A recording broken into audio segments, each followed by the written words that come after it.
Bom, pessoal, não vamos perder mais tempo, né? Tudo bem? Estava ansioso. Tudo bem. Eu vou ficar aqui. Eu vou... Pera aí. Eu vou começando porque a hora já é adiantada e todo mundo deve estar um pouco já cansado. Exatamente. Vou fazer que nem o Miguel. Vou ficar aqui do lado e passar logo na hora do livro, né? Vou ficar aqui do lado e passar. Lembrando que a palestra agora Bom, primeiro que apresentar, porque nem todo mundo, 99% do auditório conhece o Pimenta, mas nem todo mundo conhece. Então, ele é formado na UFMG e com a pós-graduação na USP, na área de barragem. É o que eu vou... E é especialista e tem um livro que já foi apresentado aí A ideia inicial era ter um evento mais demorado. De qualquer maneira, como foi ampliado o evento com essa mesa anterior, nós vamos passar então para a palestra do Pimenta e não vamos fazer exatamente igual o Miguel, né? Vou ficar aqui do lado e vou tentar aprender alguma coisa. Obrigado. Bom, eu agradeço a oportunidade, o Clube de Engenharia. Vim aqui matar a saudade desse ambiente tão produtivo de engenharia, de aprendizado e tudo. Eu creio que os debates e as opiniões já foram tão ricos que muitas das coisas que eu ia me estender, eu vou ser mais sucinto, porque já foram falados, não há necessidade de repetir. E é uma tarefa importante, porque todos que estão têm grande conhecimento do assunto. Eu espero fazer, na sequência, aproveitar mais para abordar propostas a respeito de pontos que foram colocados, do que propriamente discuti-los, certo? Bom, apenas um sumário das conclusões que o iCode vem publicando. Os acidentes em barragem de rejeitos continuam a ocorrer com uma frequência que não é nada confortável, 2 grandes acidentes por ano no mundo. Nós não estamos sozinhos. O pior desses acidentes é que as causas incluem situações já resolvidas pela tecnologia disponível. Ou seja, falta aplicar o conhecimento que já é disponível. Os proprietários e operadores têm a responsabilidade de adotar procedimentos de segurança para a redução dos riscos. Os riscos existem e são crescentes. Várias entidades internacionais têm trabalhado para uma conscientização do problema. O Banco Mundial não aprova financiamento sem uma avaliação da segurança das barragens de rejeitos. O ICMM, com apoio do iCode, criou um site, goodpracticemining.com/tailings, e a Comissão de Barragem de Rejeitos do iCode tem produzido vários boletins, dos quais, relacionados à segurança de barragens, tem o boletim 121 de 2001, que aborda um inventário dos acidentes que ocorreram no mundo em 400 barragens. São 400 casos de incidentes e acidentes que foram analisados e avaliados. E com conclusões a respeito das causas e recomendações para evitá-las. 6 anos depois veio um novo boletim, Improving Tailings Dam Safety, em que ele aponta, é um boletim que lista boas práticas de gestão e operação de barragens de rejeitos. Também o Programa das Nações Unidas para o Meio Ambiente preparou parte sobre plano de ações emergenciais, e a Mining Association of Canada tem guias sobre operação e manutenção de barragens de rejeitos. A própria MAC está revisando isso agora, depois da ruptura da barragem de Mount Polley. A barragem de Mount Polley rompeu ano passado. 7 meses depois saiu o relatório sobre as causas da ruptura. Mas não foi só esse relatório. Vários procedimentos estão sendo revisados no Canadá. Eu confesso que fiquei com muita surpresa quando soube que rompeu a barragem no Canadá. Todos nós conhecemos a tecnologia de ponta e o grande conhecimento que o Canadá tem em relação à mineração e barragem de rejeitos. Até escrevi um e-mail para um amigo meu que é consultor no Canadá, dizendo: olha, para mim é uma surpresa tão grande, tão assustadora quanto o Brasil perder de 7-1 para a Alemanha. Eu acho que ele ficou tão bravo com esse meu comentário que nem respondeu o meu e-mail. Ele nunca falou sobre isso. Mas eu acho realmente que a ruptura de Mount Polley no Canadá, para mim, era totalmente inesperada. E uma das conclusões que também lá no Canadá estão chegando é que a adoção de novas tecnologias de disposição, com desaguamento dos rejeitos, está sendo enfatizada e deverá ocupar preferência crescente nos novos projetos. Eu vou mostrar alguma coisa sobre isso. E aí se liga ao comentário da Sônia Bride sobre não dá para fazer sem água? Nem sempre dá, mas dá para tirar a água antes de dispor. E com isso reduzir muitos riscos. Tem uma tabela que eu fui buscar dos acidentes com mortes a partir de 65. E aí tem aí 65 é o cobre no Chile, que é famosa, com mais de 200 mortes. Bulgária, 488. Aberfan, que é também uma pilha de estéreo, 144. Vai em frente, lá no fim dessa primeira parte da tabela, o Brasil aparece com a barragem de Fernandinho com 7 mortes. Depois, a China aparece várias vezes. Mais recentemente, a China tem aparecido, porque eles estão ficando mais abertos para publicar as coisas que acontecem lá. E tem aqui em 2008, 254 mortos numa barragem. E a última que está aqui é Fundão. Depois de Fundão já teve uma outra que entrou na estatística, mas ela é muito mais uma pilha de lixiviação do que um depósito de rejeitos. E aqui então eu coloquei os acidentes no Brasil, não somente relacionados a mortes, mas tem 2 acidentes que são de impacto ambiental significativo, principalmente de interrupção de fornecimento de água potável nas cidades. Então vem Fernandinho, 7 mortes em 86, em 2001 Rio Verde com 5 mortes, depois veio Cataguases, papel e celulose e Rio Pomba. Só queria lembrar que tanto Cataguases como Rio Pomba não são barragens construídas por montante, são por jusante, aterros bem compactados, mas romperam. Só quero fazer observação, não estou dizendo nada a respeito do montante. Mas eu aproveito para comentar que o número de barragens de rejeitos construídos por montante que romperam é maior do que das outros tipos. Mas o número de barragens de montante construídas também é muito maior. É preciso alguém aplicar uma estatística decente aí para chegarmos a uma conclusão mais significativa. Aqui eu queria mostrar um aspecto que me impressionou muito sobre, a gente sempre pergunta, onde vai parar esse negócio de barragem de rejeitos rompendo? O crescimento dos volumes de rejeitos produzidos é notável.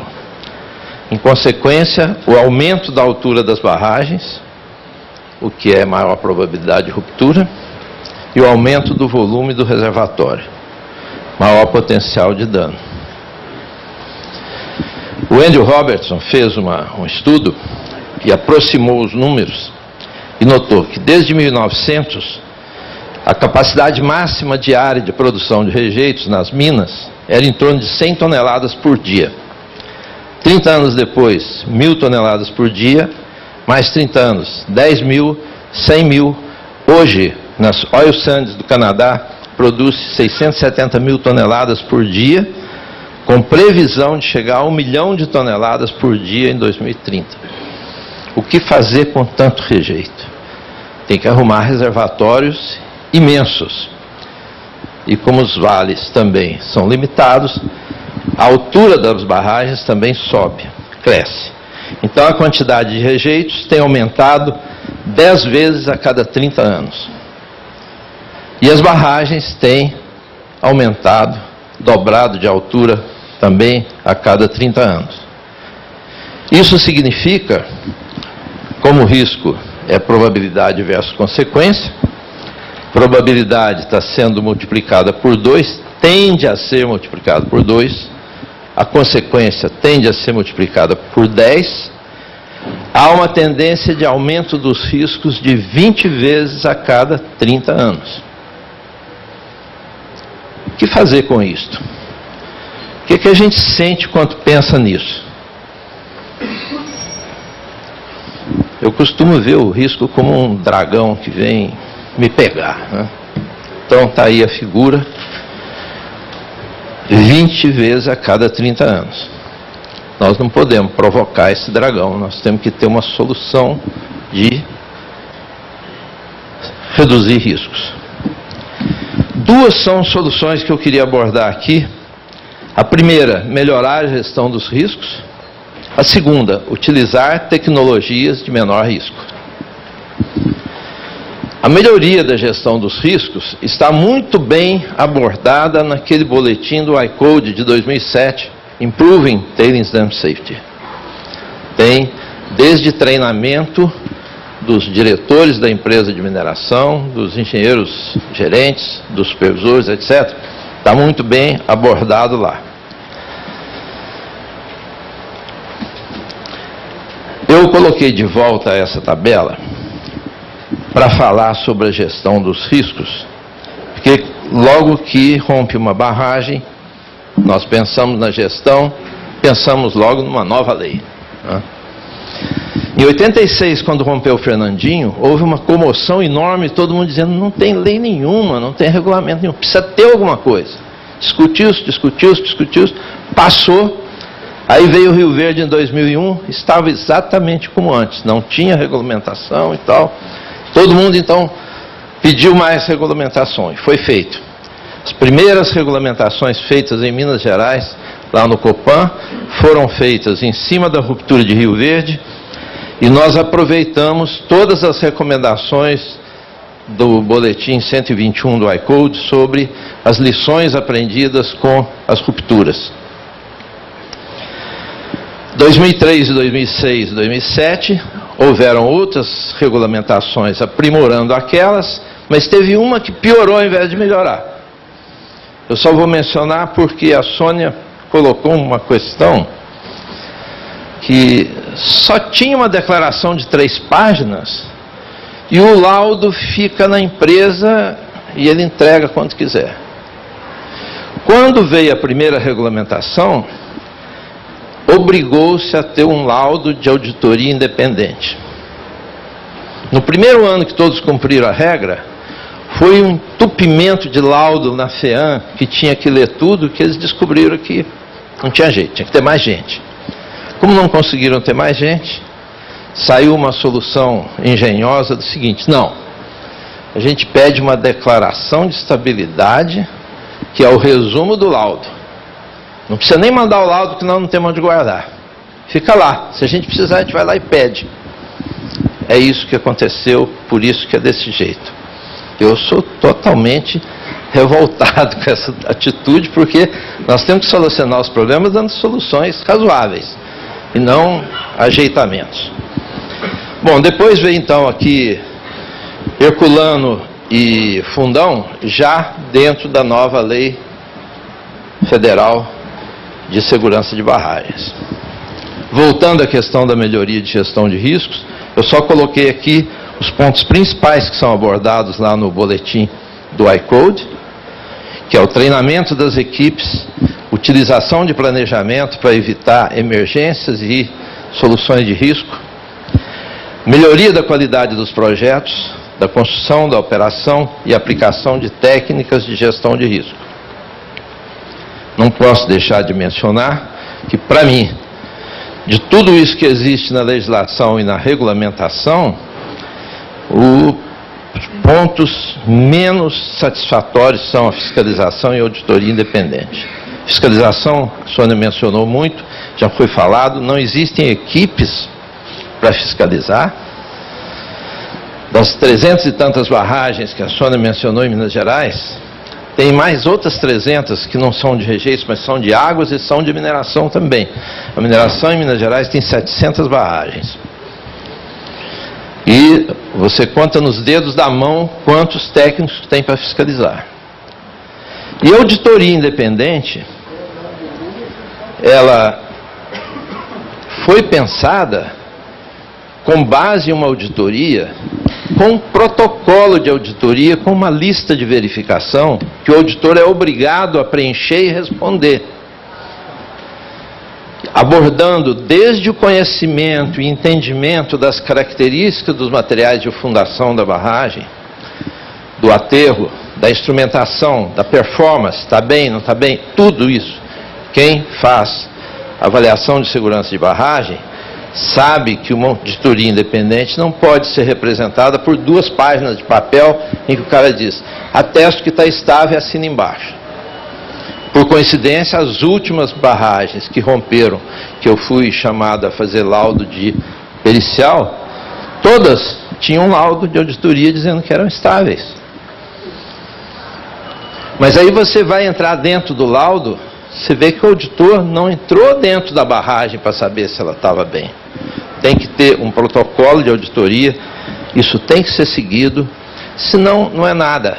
Me lembra aquela história que eu nunca entendi, que toda farmácia tem que ter um farmacêutico que dá o nome. Aí tem um farmacêutico que vai lá, assina um papel. E não precisa fazer mais nada, não tem que tomar conta se o remédio está sendo bem manipulado, se não é nada disso. É igualzinho a auditoria independente hoje em barragem, infelizmente é isso.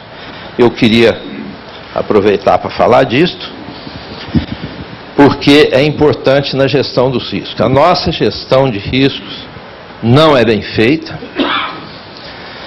Por que a Mining Association of Canada estabelece, escreve procedimentos e, inclusive, policia as mineradoras para aplicar? Se não aplicar, ele é expelido da organização, não faz parte da associação. Eu já sugeri isso ao IBRAM também, que mineradoras que não tivessem disciplina operacional e nem utilizasse boas práticas, deveria ser excluída da associação dos mineradores. Falar um pouco sobre tecnologias de menor risco. E aqui eu vou mencionar algumas e vou dar um exemplo de uma delas, porque eu tinha uma proposta a fazer. Não sei se Marilene ainda está aí, mas ela, uma sugestão para ela que está lá no IBAMA, fazer determinadas exigências que vou sugerir. Bom, o bombeamento de rejeitos com alto teor de umidade, 100% de saturação, gera esse potencial de dano que nós vimos quando a barragem rompe. Vai uma onda de lama que chega quilômetros. Eu nunca imaginei realmente que uma barragem lá em Mariana fosse tingir a água do oceano, lá no Espírito Santo. É incrível isso. A construção de barragem impermeável exige o controle dos efeitos da água, o controle da erosão interna, o controle da estabilidade. A água é o principal agente instabilizador. O que nós temos que fazer? Retirar a água dos rejeitos. Ou nem colocar, né, Sandra, como você falou. Espessamento combinado com evaporação e a filtragem, que é onde eu gostaria de centrar mais o comentário, para não gastar muito tempo. Os vários aspectos de disposição, com espessamento e secagem. Objetivos de espessar até a máxima densidade, dispor com bons dispositivos de drenagem e maximizar a evaporação. A ideia é não ter água no reservatório. O rejeito chega com certa umidade, não acumula lago dentro do reservatório e favorece a evaporação. E a filtragem. Filtros de tambor com vácuo levam o rejeito, a lama, até 50% a 60% de sólidos. Os filtros prensa chegam até 80% de sólidos, que é basicamente o máximo que se consegue. Isso aqui é uma estatística do crescimento, do como está aumentando a aplicação dessas técnicas de desaguamento de rejeitos. Alguns slides sobre adensamento com secagem. Assim fica a superfície do rejeito quando utiliza esse processo. Esse é um teste piloto para saber quantos dias leva para secar o rejeito. Esse é um gráfico da teor de sólidos com o tempo. Se desculpa, eu vou passar mais rápido para não... Esse é como fica no final da secagem. A água de chuva empoçou porque tem uma área que recalcou mais, etc. Mas tudo isso pode ser manejado sem problema. E eu vou centrar aqui em filtro prensa, que para mim o advento do filtro prensa hoje, ele torna praticamente inadmissível fazer um depósito com lama saturada. Essa é a fotografia de um depósito de lama vermelha da fábrica de alumina da Alunorte, lá em Barcarena, no Pará. Nós fizemos lá um projeto de modificação do processo de disposição. Os filtros prensa existem já há mais tempo, mas o custo era exorbitante. Nos últimos 5 anos, os chineses entraram oferecendo filtro prensa a preço muito baixo. E mesmo sem comprar o filtro dos chineses, os filtros dos outros fabricantes também baixaram de preço, porque eles não conseguiam mais vender competindo. Com isso, os projetos de filtro prensa passaram a ser economicamente viáveis, e aqui eu vou apresentar um exemplo desse. Isso aqui é uma casinha com filtro prensa trazido para fazer uma experiência piloto. Isso é o que vira a lama depois que passa no filtro prensa. Parece uma barrinha de chocolate, uma coisa assim. Você põe na correia transportadora, leva e deposita no reservatório. Aqui é o teste. Conseguimos 20 toneladas no início lá dos testes para fazer umas pesquisas. Fizemos uma pista experimental, fazendo a compactação do resíduo depois de filtrado. Aí, determinando graus de compactação, controle de compactação, tiramos bloco indeformado, levamos para o laboratório e estudamos a resistência ao cisalhamento desse material para dimensionar uma pilha com um determinado ângulo. Esse desenho que está aqui é meio antigo, ele está com um ângulo de 14 graus, mas depois no final da pesquisa nós chegamos a um talude estável de 25 graus de ângulo. É basicamente estabilidade final de período construtivo. Você tem que prever poropressão de construção. Nas minas, onde tem grandes quantidades de estéreo, que em geral são volumes muito maiores, as lamas representam menos de 10% do volume do estéreo. Então você passa no filtro, faz codisposição com a pilha de estéreo, a lama nem aparece mais. Ninguém nem sabe que tem lama. Por que essa tecnologia não é amplamente utilizada? Porque apenas nos últimos 5 anos ela ficou econômica. Aqui na Alunorte, ela não era totalmente econômica. Ficou porque a lama tem soda cáustica e o filtro prensa retira a água e economiza como insumo na fábrica de alumina. E existe um outro aspecto muito importante na tecnologia, é que o filtro retira água. E a água que ele retira pode ser usada no processo. Ele reduz a quantidade de água nova que você tem que captar, pedir outorga e etc. Por exemplo, no quadrilátero ferrífero hoje, a mineração compete diretamente com a população pela água. Você muitas vezes não tem água para o beneficiamento, porque não pode tirar a água potável da população. Então, a água é um valor que esse processo passa a permitir economizar. Então, como conclusões e perspectivas futuras, é possível dispor rejeitos com baixo grau de saturação com redução de riscos. Para rejeitos granulares, existem experiências bem-sucedidas com pilhas de grande altura. E para os rejeitos finos, a retirada de água através do espessamento e filtragem torna possível a disposição com baixo grau de saturação. O que eu ia sugerir aos reguladores é que não licenciem um projeto sem exigir a apresentação de uma comparação entre o método que está sendo proposto, se for o condicional, tradicional, e um método alternativo com nova tecnologia. A redução do teor de umidade dos rejeitos e sua disposição com baixo grau de saturação é um processo mais promissor para a redução de riscos a custos efetivos. Tem grandes vantagens de menor potencial de dano, menor risco, maior facilidade no fechamento, menor necessidade de monitoramento no longo prazo. Essa tecnologia, nos últimos 5 anos, é que ficou mais econômica. Então, acredito que daqui para frente ela vai se espalhar com muito mais eficiência. E aqui eu termino minha apresentação, que eu acho que nós temos que lutar contra o dragão. E é só reduzindo riscos, porque essa tendência de aumentar 20 vezes o risco a cada 30 anos, você só equilibra com boa gestão e com redução de risco aplicando tecnologia.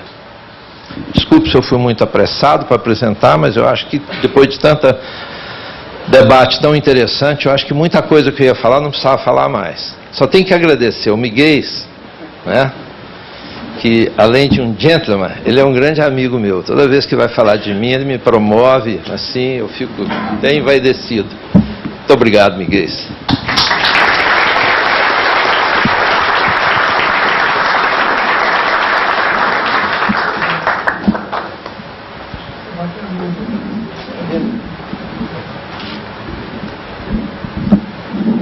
Bom,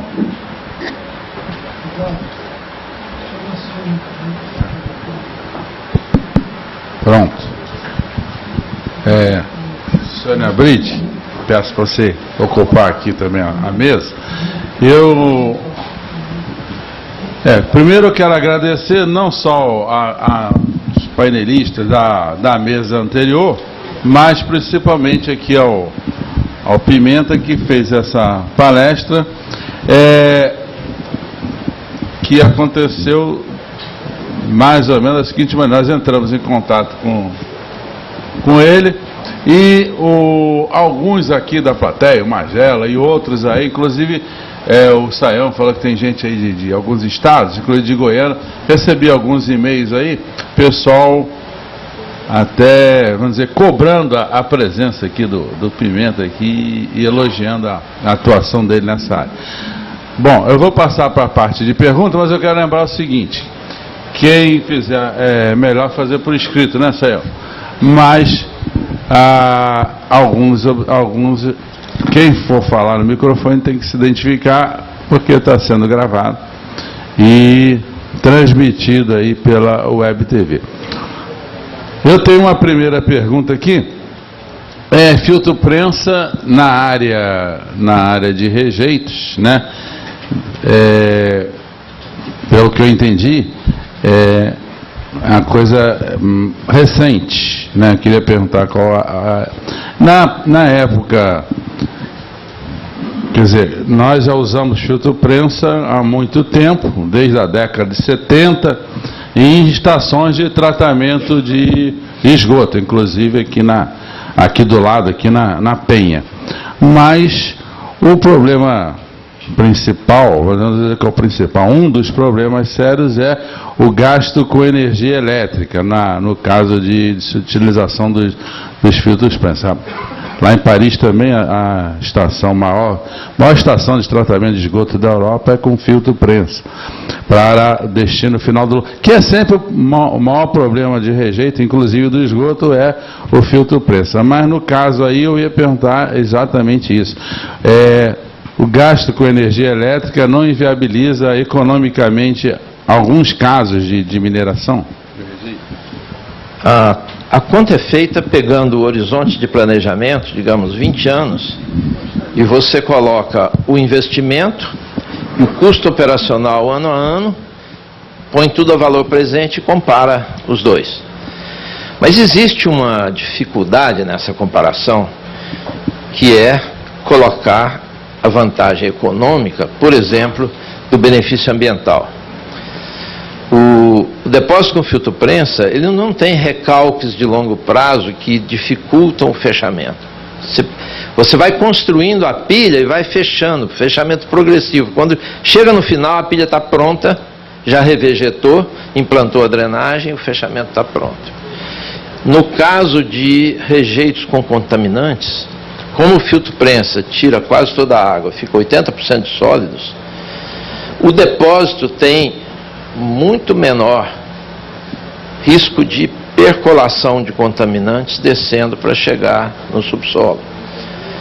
E não necessidade de monitoramento a longo prazo. Essas coisas nem sempre você consegue embutir na vantagem. Nós estávamos até trabalhando um pouco no cálculo, que todo o cálculo é feito na base da taxa interna de retorno. Né? A gente sempre perde porque a taxa interna de retorno piora quando você aumenta um pouco o custo. Então nós começamos a calcular a taxa de retorno que nós chamamos de taxa de retorno verde. Ela traz um benefício e ela é tangível. Eu não acredito muito nessa história de falar isso é intangível. Não é. Hoje em dia você faz valoração de tudo.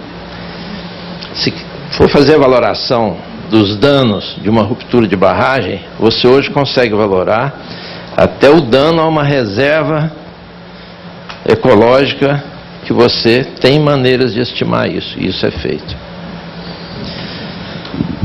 E a outra pergunta é, você mostrou ali o exemplo da bauxita, lá no Pará, não é isso? Ou trombetas. Se existe algum outro local que está se usando essa tecnologia do filtro prensa? Na mina de Paragominas foi testado, deu viável tecnicamente, mas ainda não vai ser aplicado porque a área de lavra é uma área muito extensa, tem grandes áreas disponíveis que pode receber o rejeito mesmo sem ser adensado. Então ele não ganha economicamente, como ganha no caso da Lunorte, que eu coloquei aqui, em que as áreas são escassas e muito pequenas. A partir do momento que você põe solidifica o resíduo, você tem volumes muito maiores em áreas muito menores. Você impacta muito menos áreas. A gente tem uma pergunta bem aqui. É do Ayrton Carvalho. Pode falar. Mais uma coisa está me preocupando. Nós temos que saber as causas dessa ruptura.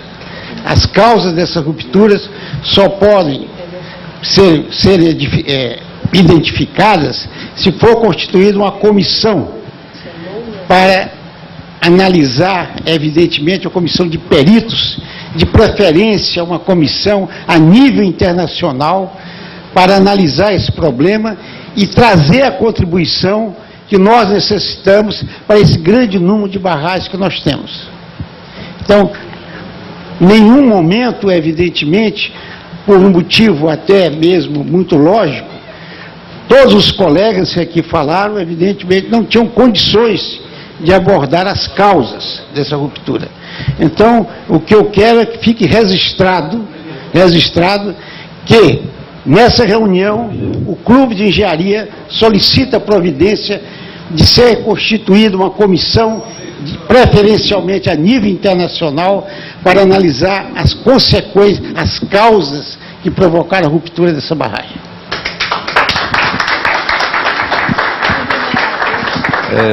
Ayrton, eu não tenho envolvimento formal nas investigações, mas eu tenho as notícias das comissões que estão sendo formadas para a investigação.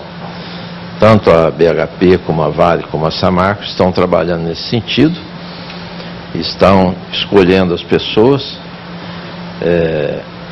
Eu não sei quanto tempo terá para sair os laudos, mas só queria lembrar que Mont Polley rompeu em agosto, o laudo saiu em final de janeiro, e outros laudos estão sendo feitos no Canadá também, por especialistas que querem abordar outros aspectos que não foram abordados no laudo que foi feito. Então, eu compreendo e compartilho de toda a sua ansiedade e comoção em relação à ruptura, eu também tenho a mesma posição, Porém, eu reconheço que não é uma tarefa que em um mês se realiza. Primeiro, você tem a fase de atendimento a emergências e atendimento a reforço de estruturas remanescentes, que catalisa todo o esforço que está sendo feito, que tem que ser feito. E, em paralelo, forma-se as comissões. Isto, acho que o Comitê de Grandes Barragens pode perfeitamente se dirigir a Samarco, a Vale ou a BHP, isso é uma sugestão que eu estou fazendo, acho que o comitê deve fazer isso, solicitando informações sobre como a abordagem técnica está sendo feita e até mesmo, se é possível, o comitê indicar algum representante como observador dos trabalhos ou coisa assim. Acho que tudo isso, numa sociedade aberta, é isso que a gente faz, tá certo? Eu estou dizendo isso por estar mais perto, porque eu estou lá em Minas Gerais, né? Aliás, só queria fazer um esclarecimento aqui. Minas Gerais não tem esse nome por acaso, né, gente? Então é claro que as barragens de rejeito têm que estar lá mesmo, então não precisa, ninguém tem que se assustar. É incrível, porque quando aconteceu o acidente, que eu sobrevoei a área, a primeira coisa que eu pensei foi, gente, é Minas Gerais mesmo. Porque tem mina para todo lado. Mina para todo lado. Para onde você olha, quando você sobe, você vê uma aqui, a outra ali, ali a barragem, ali a cava, ali...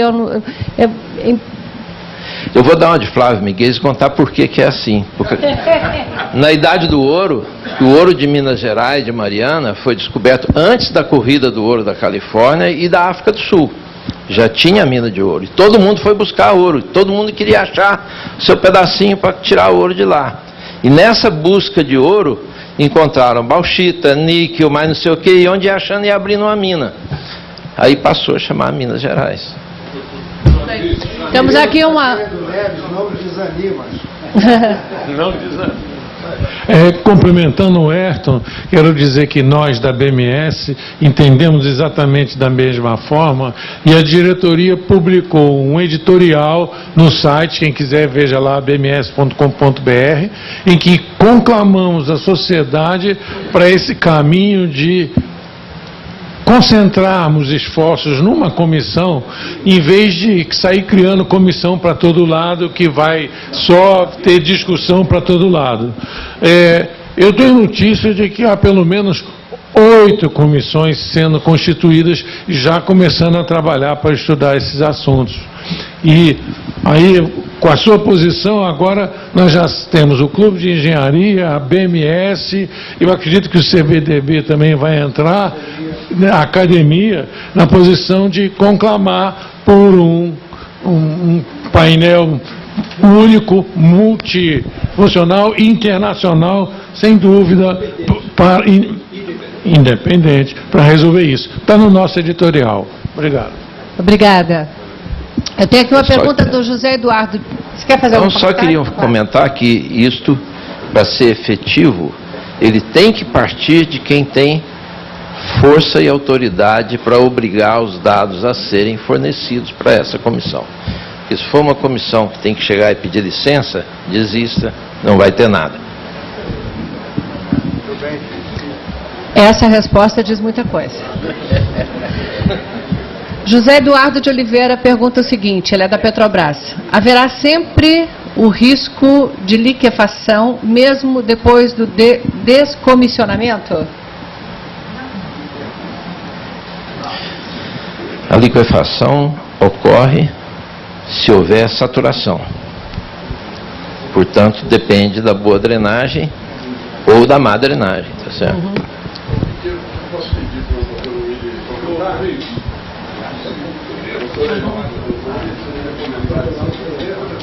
Então, comenta. Willi Lacerda. A questão de drenagem em barragens em ambiente tropical, rico em ferro, esbarra sempre na oxidação e na formação do ocre, aquela camada que começa a impermeabilizar os filtros. Muitas barragens tiveram os filtros colmatados. Então, isso a longo prazo pode ocorrer numa barragem de rejeito, ainda mais com rejeito de ferro. E segundo, que a deposição tem muitas zonas fofas, de areia fofa, saturadas ainda abaixo do lençol, e que podem sim sofrer liquefação, mesmo estática. Então, eu acho é um risco sim que pode... Sem dúvida, sem dúvida. Tanto que o Chile não permite, não permite mais, porque são sismos de 8, 9 na escala Richter. Aquela primeira barragem da tabela que eu coloquei aqui, que morreram 200 pessoas, foi liquefação, e naquele tempo foi 65, os chilenos ainda não tinham a experiência, nem de longe do que eles têm hoje. Hoje eles fazem todas as barragens com uma ênfase principal na drenabilidade do rejeito, para conseguir que o rejeito fique não saturado. Eu visitei uma barragem lá no Chile, de mais de 100 metros de altura, metro de jusante. Uma barragem de terra contendo um lago de um rejeito, etc. Então, acho que com todos os defeitos da barragem de terra comum, é mais seguro, 20 vezes, talvez 20 vezes mais seguro que a barragem de alteamento a montante. E aquele caso de Cataguases, que havia uma barragem, essa barragem foi feita para durar 7 anos. Porque eles responsabilizaram os donos a remover a lixívia antes desse prazo. Só que a lixívia passou pela ombreira e modificou as propriedades de percolação e de cimentação do solo residual vermelho, maduro, laterítico. E por aí começou a rompimento, não pela barragem. Foi pela ombreira direita. Pela ombreira direita. E Rio Pomba foi... Essa eu não sei. Rio Pomba foi um problema de erosão interna por um galgamento de um pequeno canal que progrediu para erosão interna e romper. Eu mencionei que as duas não eram por montante, para dizer que não é só barragem para montante que rompe. Né?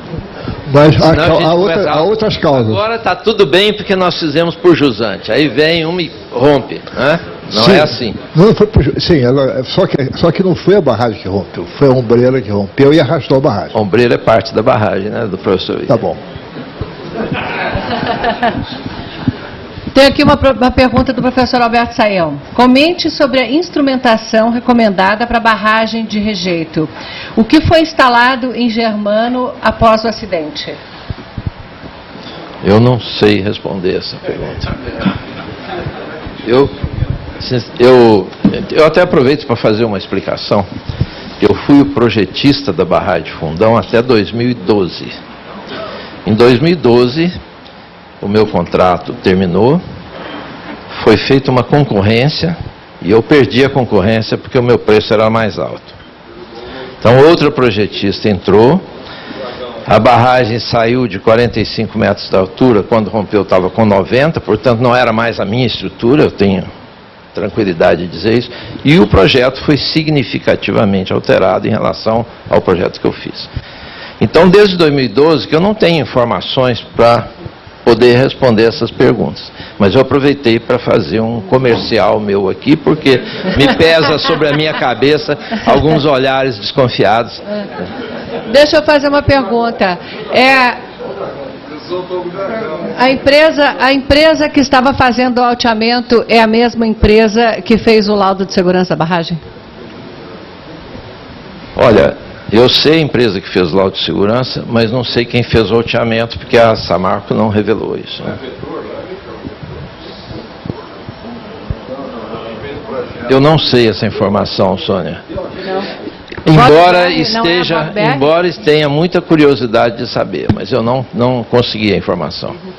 Porque o órgão ambiental não me deu a informação. É até uma coisa curiosa, porque isso existe não é uma lei pública? Existe uma lei que a informação ambiental é pública.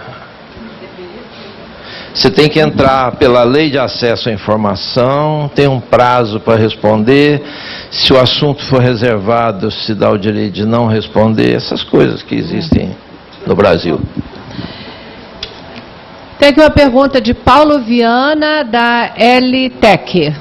Comente sobre a certificação de auditores. Qual o papel das associações, conselhos, etc. nesse papel? Qual a sua opinião, vista a legitimidade dos laudos de inspeção atuais? Eu acho que eu coloquei durante a apresentação que o fundamental de uma auditoria é ela ter um protocolo a ser seguido, cobrindo uma lista de verificação que não esquece das coisas. E ele tem que atender e o auditor tem que preencher e assinar qual a opinião dele sobre cada um daqueles aspectos. Mas como é que é feito hoje laudo de auditoria de segurança? O proprietário faz uma concorrência por preço, e isso não é em todas, não são todas. Muitas das mineradoras fazem isso. O laudo mais barato é o que vai ser contratado, tá certo? Eu estou cansado de ver laudos que têm 2 páginas, de barragens que você leva, só para descrever a barragem, você leva 5 páginas. Eu tenho... Se pergunta o pessoal da FEAM que recebe os laudos, eles falam, não é possível que isso seja laudo.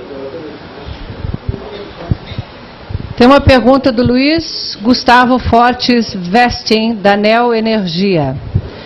Como a ação preventiva ao rompimento da barragem de Germano, o MP movimentou uma liminar para o esgotamento do reservatório da UHE Risoleta Neves. Qual é o real benefício dessa ação? Reservatórios com maior capacidade de acumulação poderia atenuar as consequências? Eu acompanhei isso mais pela imprensa do que por dentro das tratativas lá com a Samarco. Mas nós estamos fazendo um trabalho de simulação de dam break, caso uma das estruturas remanescentes venha a romper. E foi avaliado qual seria o benefício para Jusante de ter um volume de espera em Candonga. Isso não terminou ainda, mas foi considerado dessa forma. Já existe uma avaliação do risco de que uma dessas estruturas restantes se rompa? Porque a gente vê lá aquela 1.5, a BNT, para baixo, um pouco para baixo, um pouco para cima. Só ainda essa marca perguntar, viu, Sônia? Eu acho que você, como jornalista... eles não me respondem o que eu pergunto para eles. Infelizmente. Pergunta do Dmitry Znamensky. Espero ter pronunciado direito. Muito obrigada. Eu queria fazer um comentário. Então, tem um microfone aqui, ó, um sem fio. Não é exatamente uma pergunta, mas é um comentário. Fala no microfone, por favor, Dmitry. Não é uma pergunta, mas é um comentário que decorre, vamos dizer, de um evento excepcional, um evento extremo, que é uma ruptura de barragens. As barragens são projetadas, não são para romperem, mas rompem, né? E aí o que é que nós temos? Nós temos o escape do material que é reservado, né? E até agora eu não escutei aqui o pronunciamento de uma palavra que é fundamental para o material que é estocado nesses reservatórios. É a polpa. É a polpa. A polpa pode ser classificada como mistura de água e sólidos. Então é uma mistura. São 2 fases, a sólida e a líquida, e que é desejável com que sejam separadas. Porque se o empuxo hidráulico já é um problema, o empuxo que recebe a colaboração do material sólido é maior e é um problema maior. E agora, se nós ainda admitimos aí a possibilidade de ocorrer um sismo, né? Liquefação é garantida e a ruptura torna-se quase que inevitável neste caso. Pois bem, mas o que me veio à vista, eu examinei imagens do Google e percebi nitidamente de que a vila de Bento Rodrigues, né, ela poderia ter sido poupada. Tem um vale a montante dela que serve, que se oferece para ser um piscinão de lama, né? E também o espaço que está entre a barragem de Fundão, essa rompeu mesmo, mas a outra a Jusante Santarém, ele também, digamos, poderia ter sido parcelado, né? E poderia também servir de, pelo menos, de amortecedores da progressão da onda, né?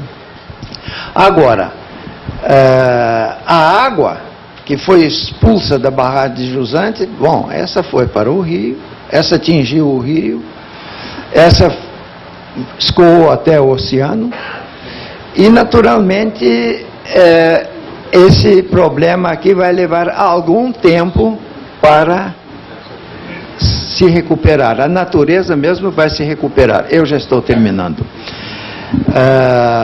Corridas detríticas é uma consequência de rupturas de barragens. São fenômenos antropogênicos, não são criados pela natureza, porque existem aqueles que são criados pela natureza, mas aqueles que resultam da ruptura de barragens são provocados por humanos, né? E as corridas nossas, por serem que se desenvolvem em solos residuais ou produtos que vêm dos solos residuais, depósitos de ferro, etc., etc., resultam em misturas de difícil separação. Eu só posso dizer uma coisa, estou muito feliz porque há poucos dias atrás, no Ministério de Integração e Cidades, começou a se tratar esse assunto. O governo está tomando consciência disto. É verdade que a colaboração, que no momento está sendo dada, é pelo pessoal do Japão. As corridas deles são detríticas, são rochosas. Rochas vulcânicas, problemas de vulcanismo, problemas, etc., etc. Não são exatamente problemas nossos. Sim. E os problemas nossos devem ser enfocados dentro da geologia, dentro das condições ecológicas, dentro das condições brasileiras, né? Eu gostaria... o senhor quer uma pergunta minha, né? A ele? Não, eu disse que tem mais perguntas para ser respondidas. Ah, ok, desculpem. Eu estou com uma pilha aqui de perguntas. Eu dei um pouquinho de vazão. Tem mais perguntas. Posso aproveitar aqui para fazer... Eu gostaria de fazer uma pergunta ao professor Joaquim. Logo que aconteceu o acidente, uma das pessoas com quem eu falei na Universidade Federal de Ouro Preto me disse o seguinte: você tem barragem que rompe, você vai lá e vê que a engenharia envolvida era horrível, era de baixa qualidade, que as pessoas não sabiam o que estavam fazendo. E, infelizmente, ainda existe esse tipo de coisa, que você pode ter uma obra feita por gente que não está qualificada para aquele tipo de obra.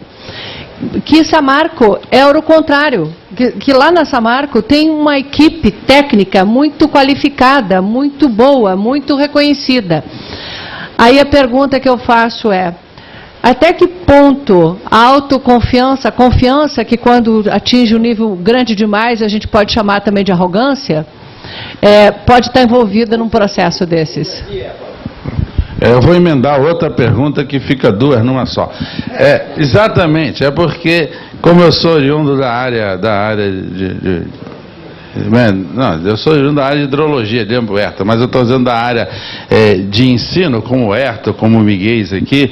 Eu vou perguntar também, engatando nessa pergunta, existe formação de técnicos suficientes, uma coisa muito discutida no clube, de técnicos suficientes no Brasil, porque nós vimos que tem meia dúzia de técnicos em Minas, meia dúzia no IBAMA, ou precisamos criar cursos específicos, ou mais cursos, ou como é que está essa coisa? O que você acha? Principalmente na estrutura de fiscalização, a carência é muito grande, porque não tem... É até curioso, porque quando você licencia uma obra ou uma mina, você paga pelo licenciamento e paga pela fiscalização, e o objetivo dessas taxas foi para montar uma estrutura que fiscaliza.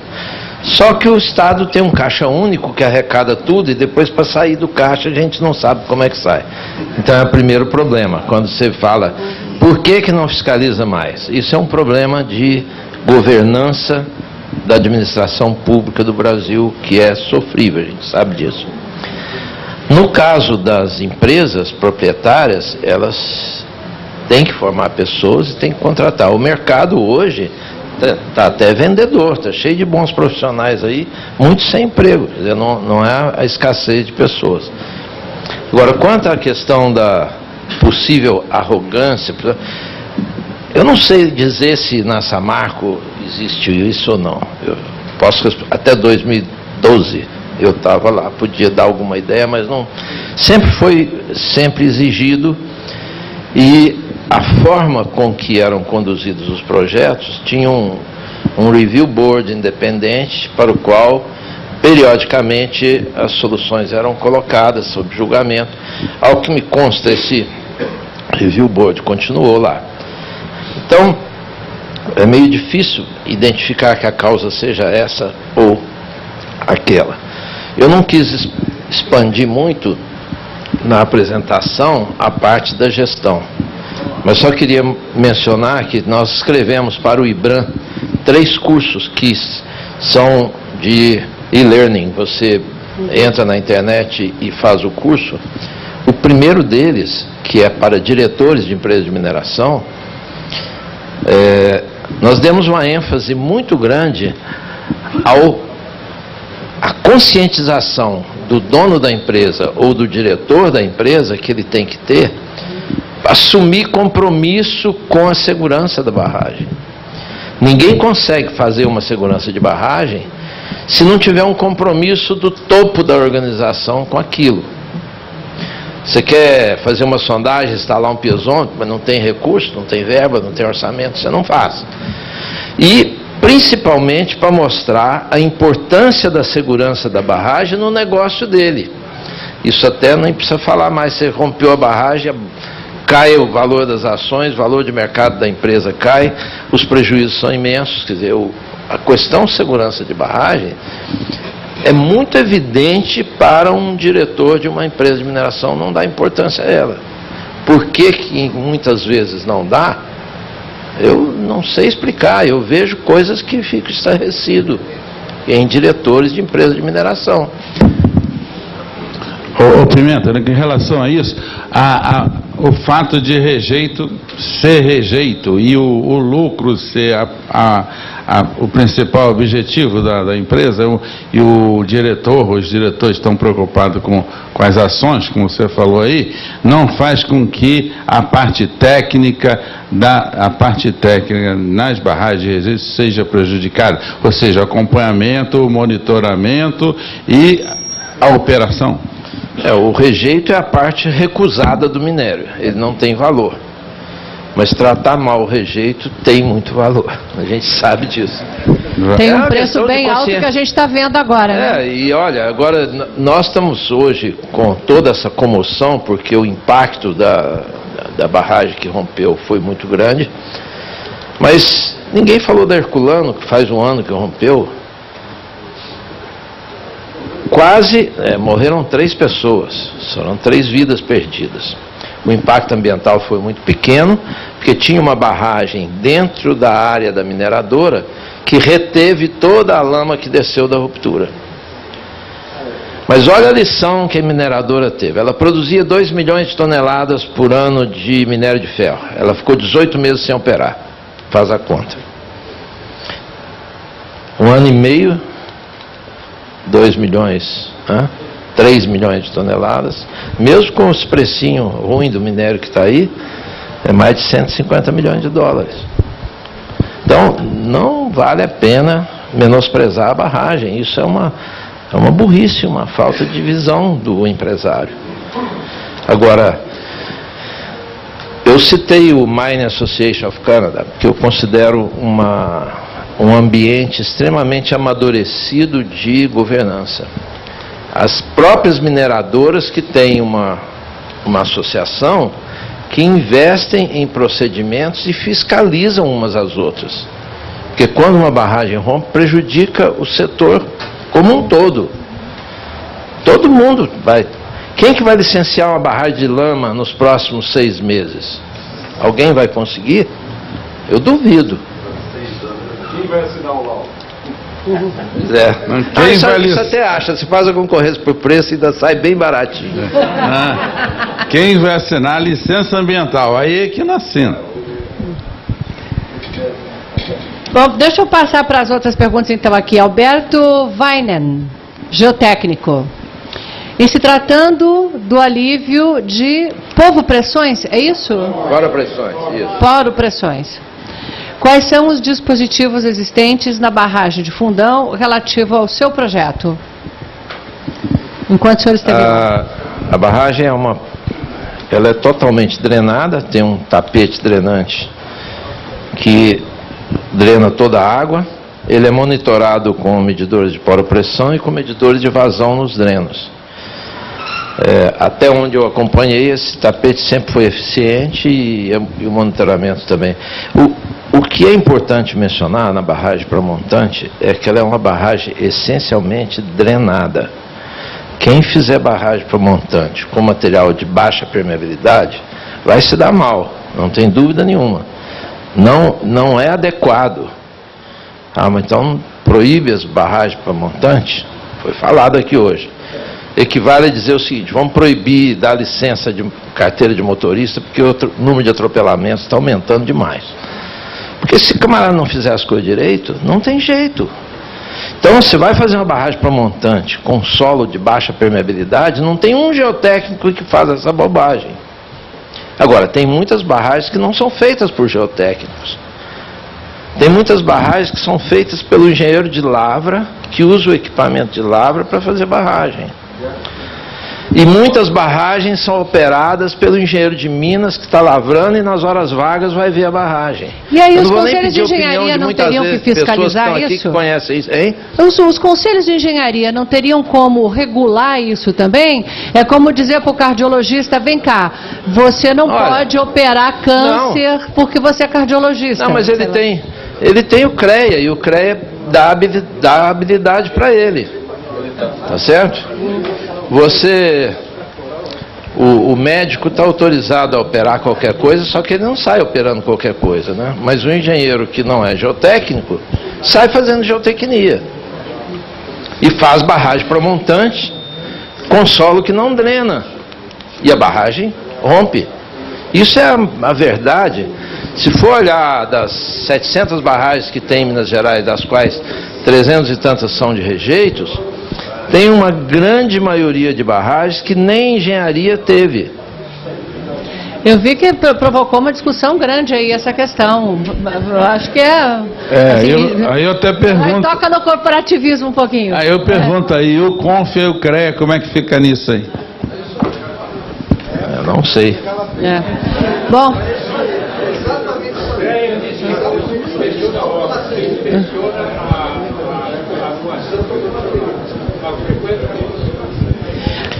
Se você tem um determinado currículo na faculdade, você tem a carteira do CREA, você está habilitado. Não existe nenhuma normativa restritiva do que você pode fazer na engenharia ou não. Eu posso fazer um cálculo estrutural de um prédio, mas eu não me meto a fazer porque eu não sei nada disso. Meu prédio é capaz de cair, tá certo? Então, eu acho que é uma questão de consciência profissional. Agora, que as associações devem zelar pela boa prática profissional, não há dúvida nenhuma. Né? O que o Clube de Engenharia está fazendo aqui agora? Exatamente dando consciência de que boas práticas profissionais precisam ser implantadas, e nós estamos aqui debruçados sobre o problema de um insucesso e tentando aprender com ele. O único caminho é esse. Você quer fazer um comentário? Por favor, chega aqui no microfone. Apareceu uma... Companheiro, te escreve, senão tem outras escritas, senão a gente não tem uma... Não, isso é muito importante. Eu tenho 80 anos, ensino mais de 50 anos de engenharia disso. Não pode falar fora do microfone, deixa eu falar aí primeiro. Vou dizer uma coisa. Daqui a pouco vão criar a auto-vistoria das empresas. O síndico, o dono da empresa, vai fazer a auto-vistoria e ninguém vai fiscalizar. Quer dizer, uma comissão que formada por técnicos, não por políticos, por pessoas que técnicos que põem que escrevam, desenhem, façam esse negócio, e estudem geologia, que a gente estudava no curso de engenharia civil, não precisava nem ser doutor, era uma série de professores, tá certo? E você estudava geologia a fundo com o Otto, não me lembro não, Otto Leonardo, tá certo? Você tinha um engenheiro que dava química de petróleo no curso civil, e no curso mecânico você dava metalurgia, dava engenharia química, etc. E não tinha uma super especialização imitando uma coisa que tinha sido superada nos Estados Unidos, já que eles estavam voltando para a engenharia holística, e a nossa escola antigamente era uma escola alemã e francesa, que era uma escola holística. De repente, quando passamos para a parte de industrialização, começamos a imitar uma coisa que os americanos já tinham liberado. Então você tem engenheiro de petróleo, de alho e óleo, disso, aquilo, não sei o quê, de coisas que são genéricas, que todo cara tinha que fazer num curso de 6 anos ou de 5 anos, tinha que fazer isso, não precisava fazer doutorado, nem coisa lá fora, no exterior. É só isso que eu queria dizer, porque eu acho muito importante. Muito obrigada. Na situação de hoje, eu acho que o mais prático é a comunidade, a população do entorno da barragem se organizar e exigir os laudos, de contratar um consultor. Eu já vi vários casos desses. A comunidade que se sentiu afetada contratou um consultor para ir editar. Mas como é que faz isso no estado de Minas? No estado de Minas, a arrecadação do estado de Minas depende da mineração. A economia da cidade de Mariana depende da mineração. Quando aconteceu o acidente, a primeira declaração do prefeito de Mariana foi dizer que se fechasse essa marca, tinha que fechar a prefeitura porque não ia ter dinheiro para funcionar. Então, o poder de pressão das comunidades fica muito enfraquecido quando toda a economia local depende dessa empresa e dessa atividade econômica. Então, assim... Sim, há jeito de fazer direito, mas talvez assim, deixar essa responsabilidade para as comunidades que são menos providas assim, de qualificação e tudo mais, quando, por exemplo, os próprios conselhos de engenharia têm um poder de pressão talvez maior do que uma comunidade como o Bento Rodrigues, com 600 habitantes, rurais, sem curso superior. Não há dúvida que não é a comunidade de Bento Rodrigues que vai ter essa capacidade de, vamos contratar um consultor para ver o que está acontecendo. Mas isso não existe. Pois é, mas eu acho que toda a comunidade tem lideranças, não é isso? Então eu acho que as lideranças comunitárias têm que se mobilizar para esse tipo de atitude, porque, afinal de contas, elas têm que defender esse lado também. Sônia, na verdade, são 2 depoimentos. As nossas associações têm estado presentes em desastres. A BMS teve uma primeira iniciativa durante o acidente de Santa Catarina, de mobilizar profissionais para estar presente, apoiando nesses desastres. A BGE esteve presente em Rio Largo, a BMS, novamente, junto com a BGE, Geologia e Engenharia, esteve presente em Nova Friburgo, Rio de Janeiro, e o CBDB esteve presente no evento da Samarco. Quer dizer, foram destacados 2 profissionais, 2 diretores do CBDB, eu fui um deles, o colega Ricardo Aguiar. Nós lá dentro procuramos captar as informações dos atores envolvidos, entendeu? Quer dizer, para passar essas informações o mais cristalina possível para a comunidade técnica, isso foi feito através do nosso site. E temos uma interlocução boa, inclusive, com esses atores, inclusive até alguns mantendo até contato, Samarco, algumas informações, para poder levar o conhecimento da comunidade técnica, e isso para evitar especulações. E esse trabalho tem sido desenvolvido pelo Comitê Brasileiro de Barragem, com exemplo, com outras associações. Agora, com relação à responsabilidade, o que se exige é a ART, anotação de responsabilidade técnica. Então, cada profissional envolvido tem que demonstrar que tem RT, o que é um documento no meio caminho. Porque na Bahia, por exemplo, pede o CAT. O CAT é o certificado de acervo técnico. O RT finalizou o trabalho, o CAT é o mais importa na Bahia, o CAT. Esse é um instrumento de comprovação, é RT. Obrigado. Vamos lá. Temos mais 10 minutos, tem várias perguntas aqui. Vamos tentar, eu vou tentar... juntar essas perguntas aqui e fazer... Bom, é adequado o método de Low para reforço com geotextil no aterro de solos moles? Essa pergunta é bem técnica. Essa pergunta foi do Mário Sérgio Bandeira. Aqui, a pergunta de Nilson Frota, Eu não entendi da Divisão Técnica de Recursos Hídricos e Saneamento. E tem várias perguntas que vão nessa linha. Também a do Carlos Henrique Medeiro, eu acho, CBDB, que é: os tremores registrados na região, eles são realmente importantes na ocorrência desse desastre? Eu vi notícias de que os tremores são frequentes e que são tremores muito pequenos e que a própria atividade mineradora provoca alguns tremores. Então, até que ponto os sismos estão envolvidos nisso, na sua opinião? Olha, quando eu ouvi a magnitude de 2,4, falei, bom, isso é muito pequeno.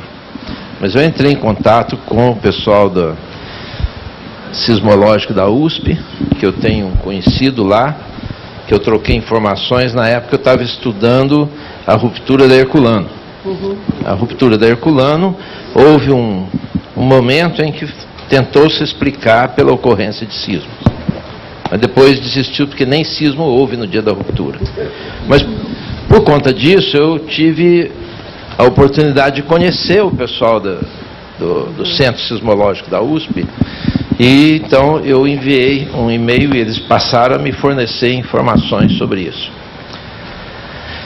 Embora o sismo tenha pequena magnitude, tinha algumas características que podem aproximá-los de uma situação de risco para uma barragem, que são as seguintes. Primeiro, foram 10 sismos no mesmo dia, 6 antes da ruptura. Os de maior magnitude não foram os próximos da ruptura, foram 2 horas antes. Mas antes da ruptura tiveram 2 sismos, espaçados de 3 minutos entre eles. Eles me mandaram todos os gráficos das ondas sísmicas e eu fiquei impressionado com a quantidade de ciclos e com a alta frequência. E discutindo com o pessoal lá da USP, eles me disseram, olha, o epicentro certamente está no local da barragem, porque todos os rastreamentos que eles fizeram, a malha é muito rarefeita, não dá para dar precisão. Então ele deu precisão de mais ou menos 5 km, 10 km do epicentro, mas dos 6 sismos, sempre no mesmo ponto. Agora, segundo eles, se o hipocentro estiver próximo da superfície, a aceleração do solo pode crescer muito. E tem um gráfico que você vê lá, parte de 20 km de profundidade até 1 km de profundidade, você aumenta a aceleração de 1000 vezes.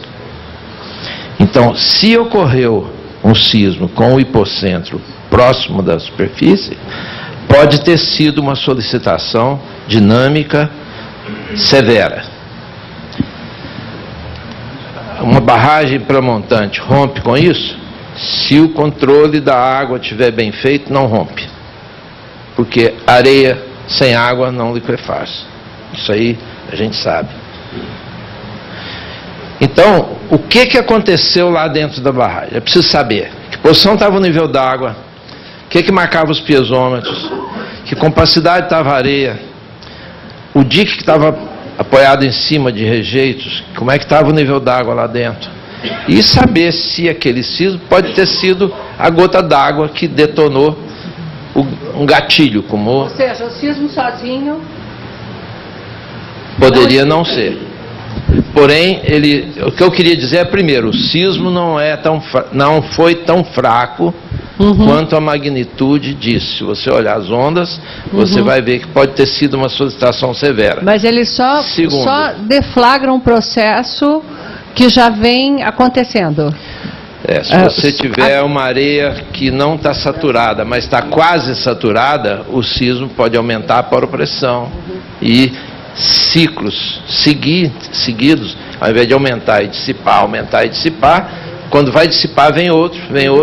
Então, eu não descarto a possibilidade de ter tido influência do sismo na ruptura da Samarco. Mas eu não tenho os dados, eu não posso opinar, eu posso especular. Tudo que eu falei aqui é especulação, embora especulação de quem está lendo esse negócio todo dia. Está na hora de...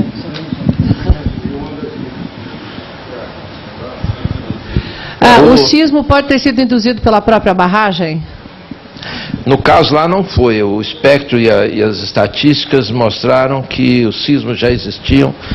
Aliás, eu fiquei espantado de ver o registro sismológico lá da USP sobre aquela região de Minas Gerais. Tem sismo todo dia.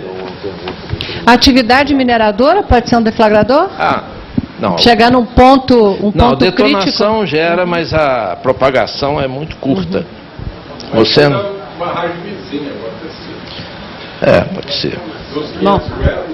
Olha, tem várias barragens lá que estão há muito tempo e tem umas 4 cavas detonando todo dia. Era para essas barragens, tá tudo tem ido embora, tá certo? Tem 2 pilhas feitas para montante lá que estão estáveis, totalmente estáveis. Não tem uma gota d'água dentro da areia dela. Tá? As poropressões medidas são 0 há muitos anos. São pilhas de rejeito arenoso construídos para montante. Tudo isso está lá disponível. Eu acho que no momento que for discutir o efeito de cada fator desse, tem que aplicar também a outras estruturas que foram submetidas aos mesmos esforços e se comportaram bem. Então tem algo que precisa ser estudado lá. Chegou uma pergunta aqui do Roberto Bastos Guimarães, da Universidade Federal da Bahia, que está acompanhando pela internet.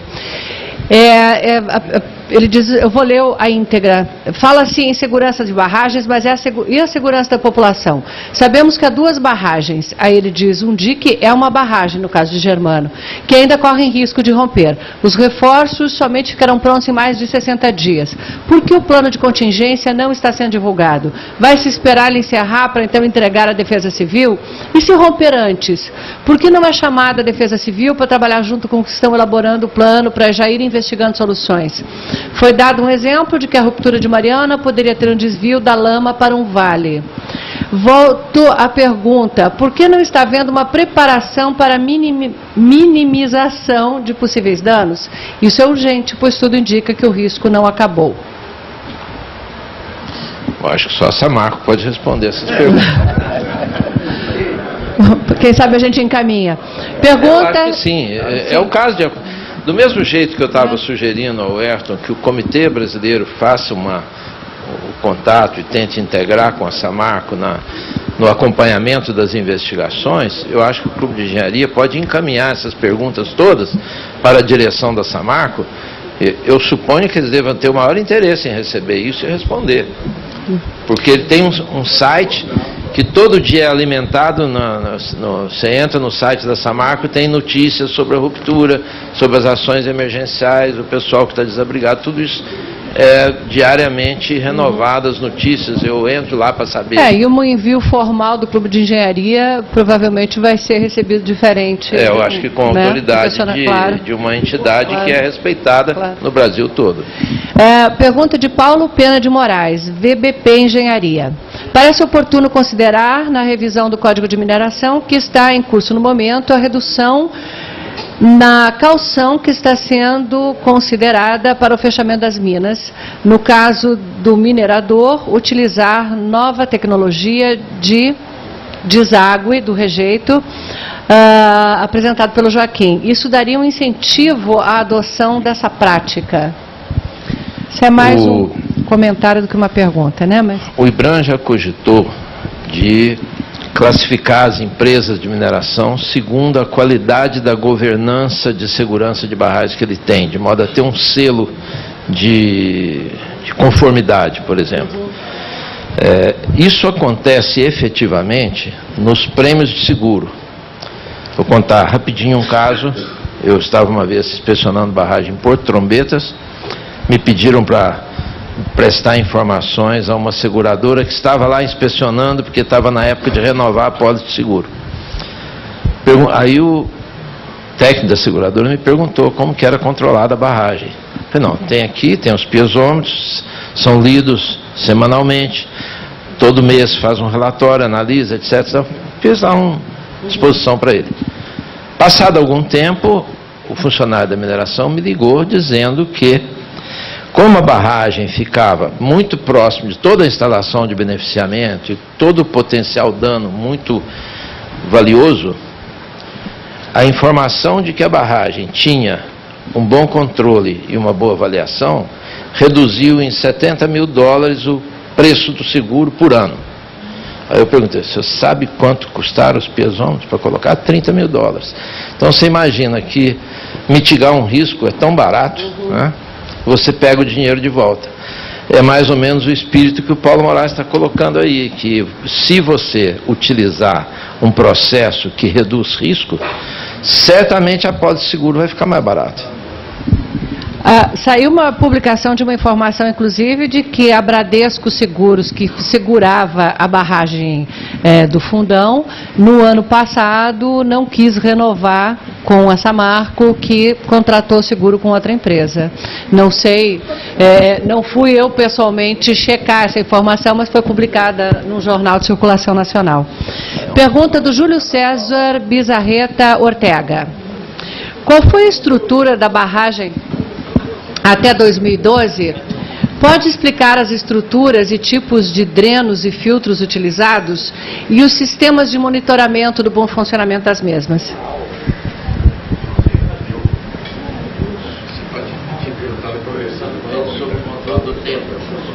Já está quase no finzinho, já estamos estourando, mas essa é a última pergunta. A pergunta do Júlio César Bizarreta Ortega, da PUC do Rio, ele diz o seguinte: qual foi a estrutura da barragem até 2012? Pode explicar as estruturas e tipos de drenos e filtros utilizados nesse período, né? E os sistemas de monitoramento do bom funcionamento dos mesmos? Era uma barragem permeável, que tinha um tapete drenante de brita que avançava 120 metros para dentro, e o rejeito era disposto sobre isso. A água então desce para o tapete, sai pela drenagem, com controle monitorado das vazões dos drenos, com piezômetros medindo a pressão no tapete. Esse era o esquema de drenagem. Depois do acidente, a gente ouviu muito o pessoal lá dessa marca falar: nós estamos monitorando com radar, com infravermelho, estamos... Isso, numa barragem, no dia a dia, é um investimento, digamos assim, de mitigação importante? Eu acredito que o radar seja para detectar movimentos de escorregamento de uma estrutura que você está desconfiando dela. Então, para você avisar... Mas no dia a dia não é uma coisa necessária. Eu acho que o radar tem esse objetivo. Detectar movimentos que possam servir de alarme a quem tiver. Mas é uma informação que eu posso dizer, porque ela veio a mim de maneira pública, sem problema. Todas as ações que a Samarco está fazendo de reforço dos diques, ela está fazendo com tratores de controle remoto, não tem pessoas, não tem operadores, né? Então, mas os radares fazem parte de um esquema de monitoramento e alarme de deslocamentos. Numa barragem normal, você utiliza, mas sem muita utilidade. É muito utilizado em cavas de mina, porque a cava você trabalha com coeficiente de segurança muito baixo em relação ao talude, porque quanto mais se abaixa o coeficiente de segurança, mais minério você tira. Então você vai testando os limites da impunidade lá. Então aí tem esses instrumentos todos, ajudam muito nos critérios de decisão. Bom, nosso tempo acabou. Eu queria agradecer a todo mundo por ter participado. Eu fiquei surpreendida, assim, gostaria de deixar esse depoimento, com a vitalidade do debate, do questionamento e do comprometimento dos engenheiros como uma categoria profissional, a preocupação social, a preocupação técnica, a preocupação ambiental e a responsabilidade, né, que eu senti aqui, que toda a categoria se sente responsável por preservar o social, o ambiental e a questão técnica. Então, eu queria, antes de passar para frente a palavra para todos os encerramentos formais, queria já antecipadamente desejar a vocês um bom dia do engenheiro amanhã, dar parabéns. E dizer que a gente no Brasil, a gente construiu uma reputação de um país de bons engenheiros, de grandes obras, de obras com grande qualidade. A gente tem a maior barragem de hidrelétrica do mundo, a gente tem muito cartão postal, cartão de visitas da nossa engenharia, e a preservação dessa reputação, ela é garantida por cada geração nova de engenheiros que chega. Então, boa sorte para todas as gerações de engenheiros que transmitem conhecimento e os que estão chegando e recebendo conhecimento novo. Obrigada e devolvo a palavra.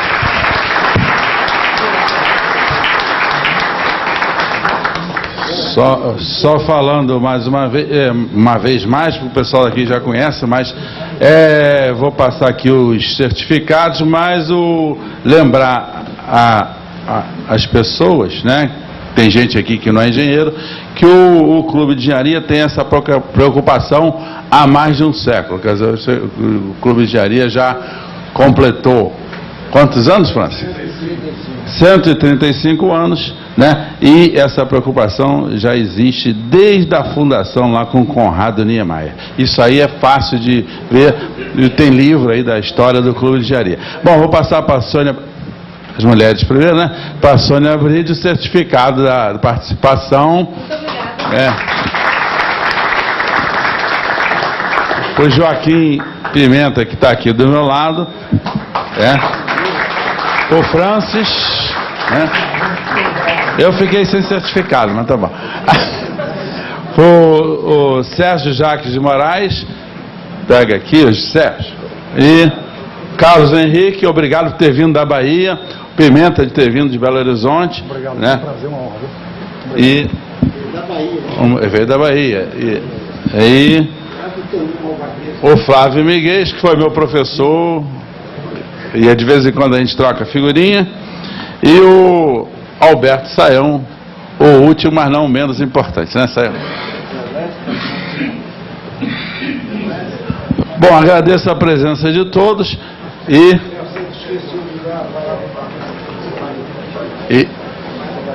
cadê o presidente? Você que tá. Eu vou passar a palavra para o Francis, né, representando o presidente do clube.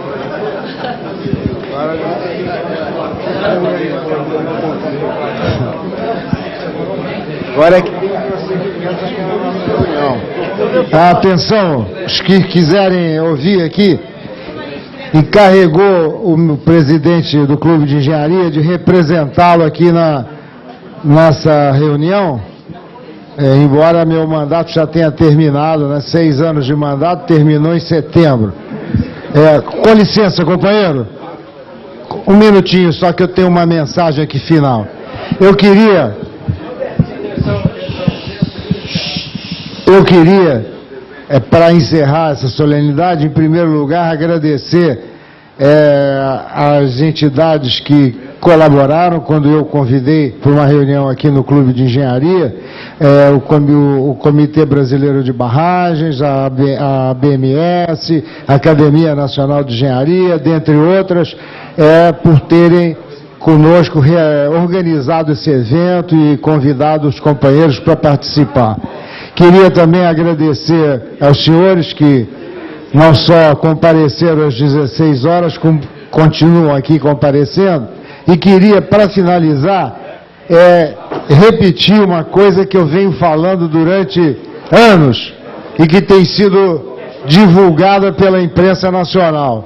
Para concluir, se é que eu não estou errado, chegar à conclusão, aqui nós temos que chegar a uma conclusão. Não adianta ter uma reunião fantástica, um congratular o outro, dar um diploma para cada um e terminou. Eu acho que o problema continua. Então eu vou repetir, bater na mesma tecla que eu venho batendo, que foi, de certa maneira, acolhida pelo jornal O Globo. Eu mandei essas conclusões numa sexta-feira de tarde, na quinta-feira eles publicaram. Eu vou fazer uma síntese para dar a minha sugestão de prosseguimento. Não adianta terminar a reunião, um abraçando o outro, tomando um chopp ali na esquina, senão vai tudo continuar. Eu diria o seguinte: a despeito da aprovação da Lei 12.334, de 20 de setembro de 2010, que estabelece a Política Nacional de Segurança de Barragens, destinada à acumulação de água para quaisquer usos e a disposição final ou temporária de resíduos industriais, nós continuamos assistindo de camarote os fenômenos de ruptura de barragens, sem que nenhuma obrigação tenha sido cumprida. Mortes e perda de patrimônio público e privado continuam ocorrendo e se alastrando pelo país afora, pois as rupturas das barragens de resíduos de Mariana estão espalhadas em suas consequências desastrosas de Minas Gerais para o Espírito Santo.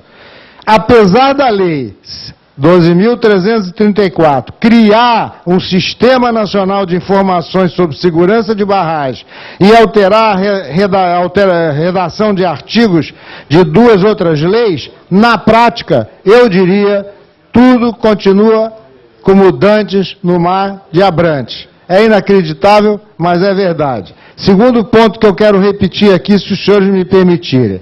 Com frequência cada vez maior, o Brasil tem assistido a desastres causados pelo rompimento de barragens, sejam elas de acumulação e retenção de água ou de resíduos. Certo? No fim de 2009, os telejornais mostraram estragos causados pelo rompimento de barragem construída lá em São Paulo para regulação de nível do rio, lá na periferia, e nada aconteceu. Chuvas realmente intensas e excepcionais, mas não totalmente improváveis ou imprevistas, castigaram duramente várias regiões do país naquela ocasião e vão de novo continuar. Esses acidentes poderiam ser evitados com uma correta manutenção. Barragens não são estruturas convencionais como a maioria das obras civis. Elas exigem atenção permanente do proprietário em função das mudanças contínuas nas solicitações a que são submetidas durante sua vida útil. Esse não é assunto para leigos, isso é outro aspecto que eu tenho batido e não tenho conseguido absolutamente nada. Não é assunto para leigos, apenas engenheiros especializados são capazes de avaliar as reações e o comportamento delas, de propor medidas preventivas e corretivas, além de acompanhar se tudo está compatível com o projeto. Isso também não está acontecendo esporadicamente. Obras de engenharia precisam de manutenção permanente. Todo mundo sabe disso. E todo mundo sabe que não existe isso aqui. Não apenas para aumentar a manutenção permanente, não é apenas para aumentar e garantir a vida útil da construção, não. Mas principalmente por motivos de segurança. O gasto com manutenção de uma estrutura de concreto, eu disse isso e vou repetir, é 25 vezes menor do que o custo de renovar a estrutura deteriorada. Isso sem contar com possíveis riscos de acidentes. Finalizando, essa é uma verdade incontestável, mas dificilmente obedecida, principalmente no setor público. Não há no Brasil uma consciência da importância dos gastos com manutenção que deveriam ser permanentes e não esporádicos. O Brasil, no meu entender, e agora vem um pedido de que cada um pense nisso, se isso não é um ponto para a gente correr junto, fazer um grupo, o Brasil precisa de uma lei de responsabilidade administrativa e com regras claras para nos anteciparmos aos desastres previstos. Então, para finalizar mesmo de verdade, na nossa reunião nós combinamos que depois desse evento nós íamos nos reunir novamente. Uma reunião de avaliação do evento, e eu acrescento, e que ações são cabíveis? Então, dentro daquilo que ficou combinado na reunião, em que participaram a BMS, a Academia, a CDBD, o Saião, o Miguel, Manuel Martins, Jorge Rios, etc., eu proponho que a gente se reúna na terça-feira. Segunda-feira é um dia complicado, eu vou propor um dia. Depois, se não puder, a gente se reunir novamente aqui no Clube de Engenharia, se acharem pertinente, no dia 15, no mesmo horário de 16 horas em que nós nos reunimos. Vamos avaliar o evento de hoje e vamos ver quais são as ações cabíveis. E juntos nós vamos estabelecer quem é que vai cuidar disso, de que maneira nós vamos fazer. Correto? Isso é a minha sugestão de encerramento. Vou convidar os senhores e vou esperá-los aqui, dando meramente continuidade ao que ficou combinado nessa reunião. Muito obrigado por ter me dado mais 5 minutos. Presidente. Queria que você acrescentasse aí um problema muito importante, que o clube sugere a formação de uma comissão internacional de peritos para analisar as causas do acidente. Eu estou inteiramente de acordo com a sugestão do Herto Carvalho.